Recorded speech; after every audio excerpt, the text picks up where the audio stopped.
A woman sells herself to a rich man for 3 nights to pay her father's debts. By the time her child is born is when her mission is over. The first time they met was in a darkly lit room. Charles hides behind a screen and asks Elizabeth one question after another. If Elizabeth was healthy, why didn't she get married? Why would she do such a thing? Elizabeth said she would sell everything she had for a living. But she knew that this man only needed her temporarily. Such obvious questioning made Elizabeth feel a little uncomfortable, but she accepted the job due to financial pressure. For the next 3 days, Elizabeth was placed in an isolated hotel. When she entered the room, there was a well-dressed gentleman sitting inside. He looked a little nervous and kept drinking in between the small talk. He told Elizabeth they only had 3 days together. In 10 months, once the baby is born, whether the child was a boy or a girl, Elizabeth would be paid a considerable amount of money, but she would be paid on the condition that she kept it a secret and cut off all contact with the child. Elizabeth didn't say anything.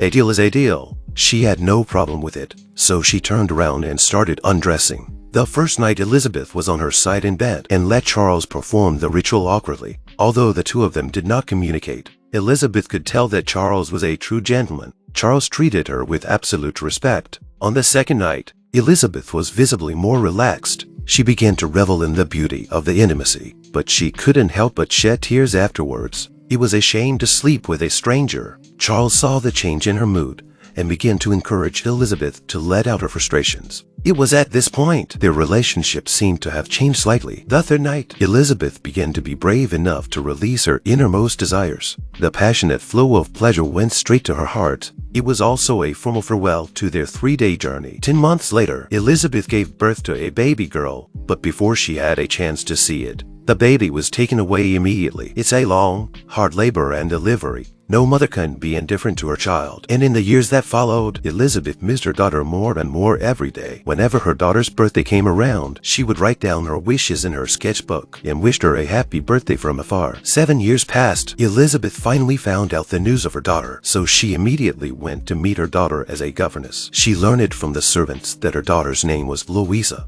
Louisa was a lonely and stubborn child. Louisa had already expelled 3 governesses in a row because she did not want to be disciplined. She doesn't go out in her spare time and often locks herself in the lake pavilion. When Louisa first saw Elizabeth, she maintained her usual unfriendly attitude. The first thing she said was to go away. Elizabeth was not upset by her daughter's arrogance. On the contrary, it strengthened Elizabeth's determination to stay and take care of her growing up. The next day, Duke Charles returned. When he saw Elizabeth, his face was full of shock. He asked Elizabeth to leave immediately, forcing him to hold back his shock. Elizabeth says she can't forget the sound of her daughter's laughter and everything that happened when she was born. Charles was very angry with Elizabeth for breaking the contract, but according to the governess contract, he still had to keep Elizabeth here for a month. So to make his point, he told Elizabeth the story of what happened. 10 years ago, his wife had an accident and became a vegetable. Charles found Elizabeth in order to keep the marriage and continue the family line, but he never thought that fate would bring them together again. This is definitely the most terrible tutor. She would pick up the paint and pour it on her face when the child disobeyed her. Then she poured a cup of paint on her own face too. Elizabeth agreed to Louisa's father's request in order to teach her well. How Elizabeth punishes Louisa will be how she treats herself. But what she wanted to teach Louisa was much more than what was in the books. Louisa has been withdrawn since she was a child because of her long lack of motherly love. Her father, Charles, spoiled her so much that she developed a fearless personality. She resisted learning on her first day of class. She also condescendingly mocked Elizabeth for being a poor, uneducated person. When Elizabeth saw this, she locked Louisa in the classroom. No matter how much she cried, she would not be comforted. But Charles couldn't stand his daughter's suffering. He was so angry that he immediately asked to stop the course. However, Elizabeth's attitude was also very firm. After 2 days together, she found that Louisa had been neglected for a long time. Louisa had no ability to recognize herself.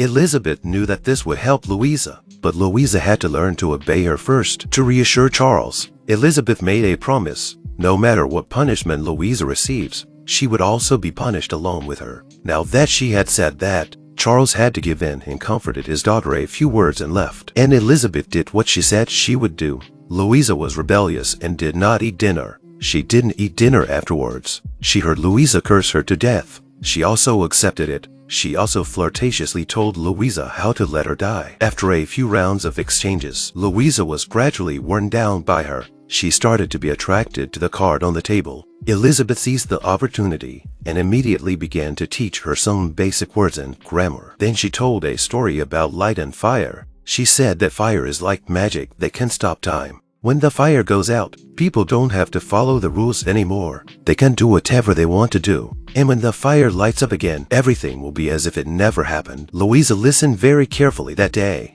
but afterwards, she started to go even further. Servant, servant, servant. Elizabeth told her the cruel truth in a fit of emotion. She said that once Louisa grew up, it would all leave her, because Louisa is a woman. When Louisa married, everything she owned would be her husband's. Louisa would lose everything, but there is one thing that no one can take away from her. That is the mind. And so Elizabeth succeeded in disarming her daughter with love and tolerance. Louisa began to stop resisting classes and started studying instead. Charles was grateful to see his daughter's growth, and he and Elizabeth slowly developed a different kind of affection for each other. At night, Charles came to his wife's bed and told her what was on his mind. For several years, he only talked about his heart to his unconscious wife, but this time, his mind flashed with the image of another person. At the same time, Elizabeth also had unspoken feelings for the man who had bought her virginity with money. She used to watch Charles swimming at the lake. She silently admired Charles's body through the blurred glass. Then she would subconsciously caress her neck. It was clear that her love was burning as well. The two of them met in the study that night.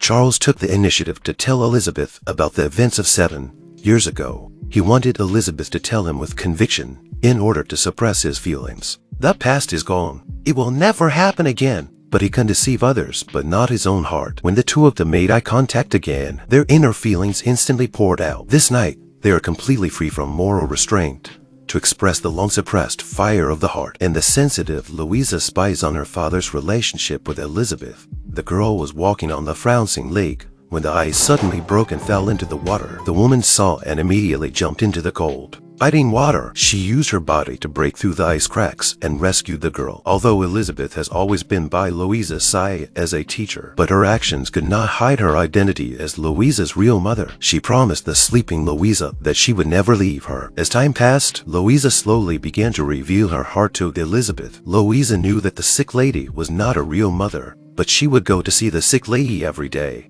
And Louisa loved the lake pavilion because she saw it as her own space with her mother. In the winter, it snowed a lot. Charles's father had returned. Lord Clare was a born hedonist and enjoyed all kinds of extravagant activities. Lord Clare held a Christmas ball right after his return. Charles never liked to dance, but when he is alone with Elizabeth, he can't help but to put his arm around her waist and spin her around the room. After that, the relationship grew rapidly. Sometimes, Charles even wanted to take her and daughter away with him. But Charles, as a married man and the heir to the family, he had a great responsibility on his shoulders. He would not allow himself to have these unrealistic thoughts. Soon after, a group of uninvited guests arrived at the estate. Charles' business is in trouble. He had to sell everything to pay off the loan. The estate had been his and his wife's wedding home, but during the 10 years his wife was paralyzed, the estate became more like a prison for everyone. Charles did love his wife, but he never thought about whether she wanted to live like this. He had lied to himself for 10 years. Perhaps he also hurt his wife for 10 years, so it put out the fire in a tormented state.